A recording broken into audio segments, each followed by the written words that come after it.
because the whole idea is that you build solutions without people becoming threats to people or creating loopholes for scammers to come in.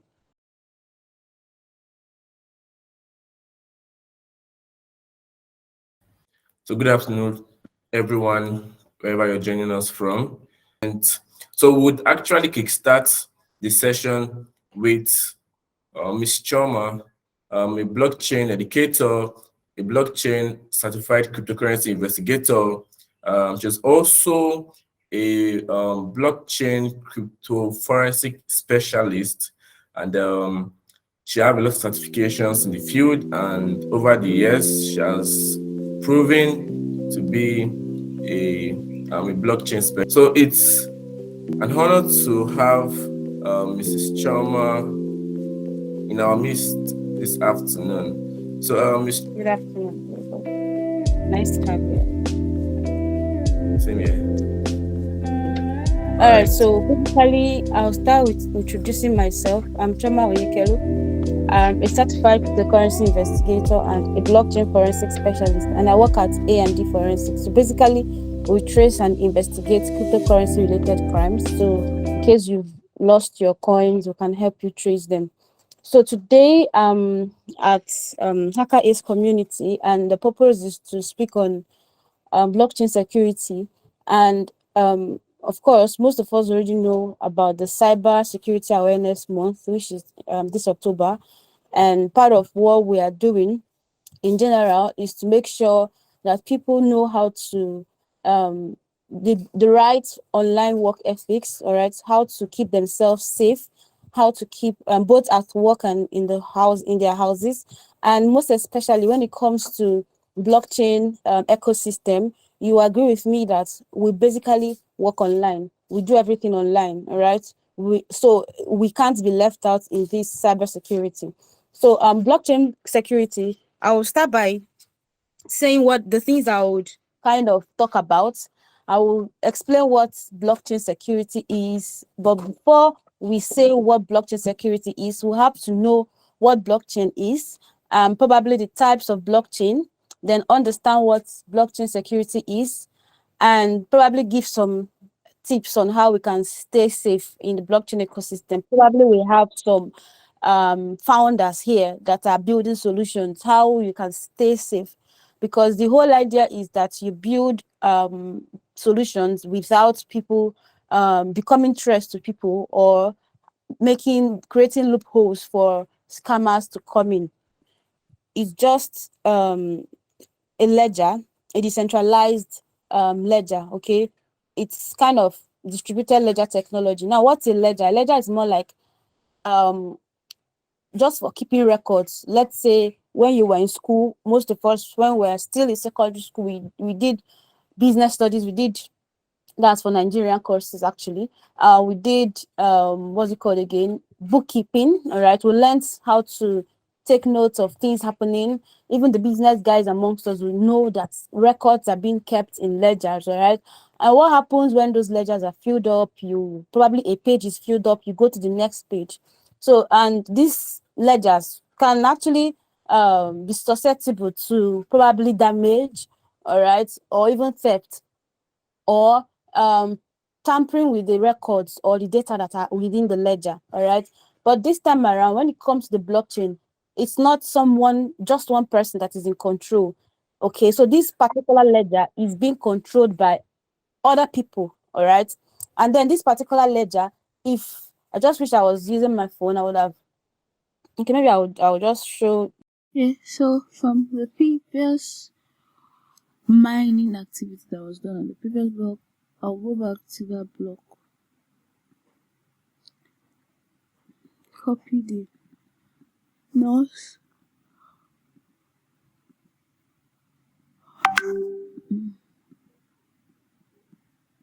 copy, and go to my chain of blocks. That's the blockchain. Put it here, and mine. Oh, this is changing too. Yep. So basically, all the blocks changed. Well, this is the block hash, and here you can see it's not the same thing here. And when this one was mined, that's this one. So practically, this one action has changed everything here. So this is how blockchain is immutable. At blockchain, it has different layers, like we have blocks connecting together. All right, so what is connecting these blocks together is it's cryptography. All right, now if somebody tampers with a data on a particular block, let's say block A, we have block A, block B, C, D, E, F. All right, for instance, that's already a blockchain forming. As the sixth one is filled up, the next one comes up. As it fills up, what happens is that it's hashed, all right, in a cryptographic key and just is saved there. So if for instance, I decide to, okay, this time around, oh, I noticed that by the sixth block, I don't like what I'm seeing there. I want to change something there. The moment I try to tamper with it, it gives a signal to every other person on that blockchain that somebody is trying to tamper with it. And you think it's easy. It's not easy. So that's what makes blockchain immutable.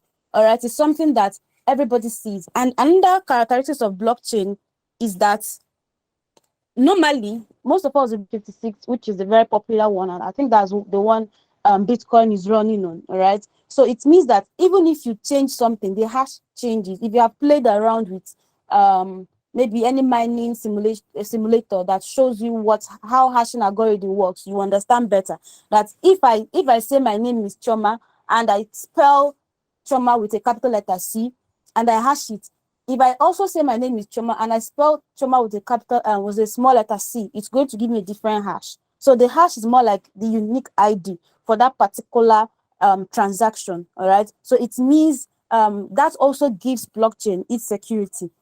Then the third factor is the fact that it is decentralized. So it's not just one person, it's not one man business, like I've said, all right? And it's not located in a particular location, all right? It's kind of distributed. So those are the three things that makes blockchain it's an inbuilt security, unlike the other ledgers, all right? Other ledger of technology. So this is just like making it more secured. All right. So this blockchain that we've talked about now, it's not just a type, it has its own applications. For instance, when we talk about blockchain technology, most people think about cryptocurrencies. That's correct. That's because cryptocurrencies like Bitcoin is built on the blockchain technology, like it's centered on the block. What makes it cryptocurrency is the fact that it's on the blockchain technology. All right, but that's not the only application of that. All right, that's just like in finance. So you can also apply it in several other sectors like health. You can apply it in logistics, can apply it in agriculture, in education. Think of any other thing, voting, anywhere you can think about. Once there is a trust issue in a place, that's where blockchain steps in. All right. So in that case, it means that we also need to understand the types of blockchain, because if I am, for instance, building a solution for education and I want to probably have my own blockchain, it's possible, or maybe a community and I want to have a blockchain of my own. It means that that type of blockchain would not be accessible to every other person, because if anybody wants to enter, or let's say, for instance, let's take Nigeria as my country, like, right? And let's say we want to build a blockchain protocol that will help us to enable voting, digital voting on the blockchain. Now, if we want to do that, we'll have to restrict it to the country, which is Nigeria. We wouldn't want other people to probably to take advantage of that, because voting has to do with citizens, right? So in that case, now that it has to be restricted, it's a kind of blockchain called the private blockchain, but whereby it's not restricted. Anybody can key in, anybody can play on the blockchain, do whatever you want to do, build on it. It's public. All right. So examples of public blockchain can be the Bitcoin, the Ethereum, and name them. Most of the public blockchains have their own native cryptocurrencies called coins, right? Now, you also have the type called consortium, like the enterprise blockchain, which the big companies are leveraging on right now. All right. So consortium hybrid, more like two in one, or like some aspects it's public, some aspect it's private. So now, having understood what blockchain is, the applications of blockchain, the different places you could use blockchain. Now, you understand with me that when it comes to blockchain security, all right, what you are looking at is the blockchain solutions and the users. So you are a user of a blockchain solution, or you are a builder building a blockchain solution, all right? So in as much as we have some attacks that could focus on the blockchain itself, but the probability of those attacks happening is very slim. So the focus is on the solutions that are now built on this blockchain, all right, and the users. So in fact, blockchain solutions and users are the target victims and not the blockchain technology. So why am I going to attack blockchain technology? I'm attacking people that are using it because they are the ones that will give me money. All right. I'm attacking the solutions that are built on the blockchain because that's where I'll get money from. So I'm not attacking the blockchain. I have no business with the blockchain technology. So I need us to understand that it's actually the cryptocurrencies or the money, the wallets, the users that are actually the victims. All right. So what then is blockchain security? From what I've said, I think by now you should understand what blockchain security is. So it has to do with a risk assessment procedure, or peradventure, a risk assessment management system, all right, for your blockchain networks. So that's just what blockchain security is. And this risk assessment procedure and management systems have to do with cyber security. All right, so you cannot take away the place of cybersecurity when you talk about blockchain security. And then you are also talking about the services, your assurance services, all right? And then these are the things, and then the procedures involved. So everything involved in making sure that the blockchain users, the blockchain solutions, all right, are safe. That's blockchain security. Okay. I hope we're still together so that I can continue. Yes, ma'am, we are still together. Okay, thank you for that. So then, like I said earlier, the blockchain itself can be prone to some attacks, all right? But then I said, who would want to go and attack a blockchain itself if you know if you don't target money or the users, all right? So you might have heard about the 51% attack. Okay, that's fine. It simply means that if, like, how many we are now, let's say, I don't know how many we are, let's say we are 1,000 persons in this call, and we are mining the blockchain. We are working on mining on the blockchain, and probably 500 people, maybe one person now said, I need to, most of them is it has to do with double spending, all right? I need to make a payment, all right, and recall that money. That's called double spending. But then if that transaction is actually confirmed, it's not possible to recall that money. And then I decide, 1,000 is small actually, because that's not the actual figure. And then I decide to tell one person, oh, please, when this happens, agree with me. Let's mine another chain. And I'm actually very, very, let's say, influential, and people were able to follow me. The bad guys were able to follow me, and I'm able to now say convince like 501 people. 501, that means my chain now is the longest chain.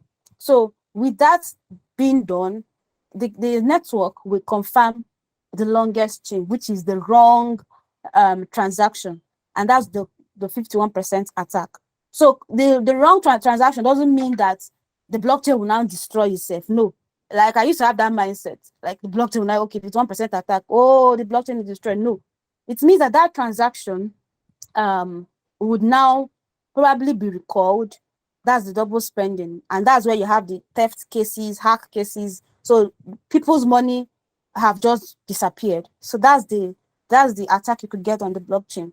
And then you could have the running attacks, probably intercepting of ISPs. You could have the Sibyl attack. I think Sibyl attack came from a novel that had to do with someone with multiple false identities. So in this case, you would always have false transactions coming onto the blockchain just to make it just to congest the network. And then phishing attack is very popular. So in the end, the victims are always the blockchain users and the blockchain solutions on the blockchain technology. All right. So with that being said, you might now want to say, okay, so what's the way out? What's the way forward? So in summary, I would just have to probably talk about the way forward. Now, for people that are building, all right, you would need to, even users, you will need to maybe listen to or practice some of these tips, all right? When it comes to building, you have to make sure your identity and access management is controlled, all right? You need to make sure that you know who you are accessing or who you're permitting into your network, all right? You control it properly. Identity keys are secured properly and stored very well, all right? That might require extra service providers, okay? You also safeguard your API-based transactions. For instance, if you're building, you would be needing some API to be integrated into your platform, just for things to move on very well. So you also need to safeguard that, probably with API security best practices. Then your data that you have collected from people, you need to classify them very well and store them properly. All right. Use privacy preserving technologies for sensitive information. Of course, it's very important. So this applies to everybody that is on the internet. All right. Most people, the other day, I think we made a post on A&D Forensics. People's credit card wallets were sold to the dark web. The dark web is a very bad place.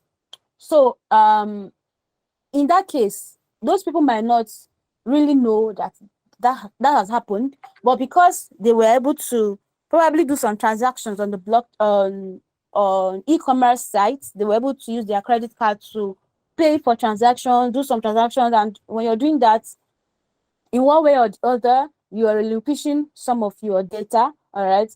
And probably you did KYC on that platform, which is okay, all right? But then the platform failed by not keeping your data safe, all right? So you should also be aware of that. So if you're a builder, it's your duty to keep people's data, store it very well, all right?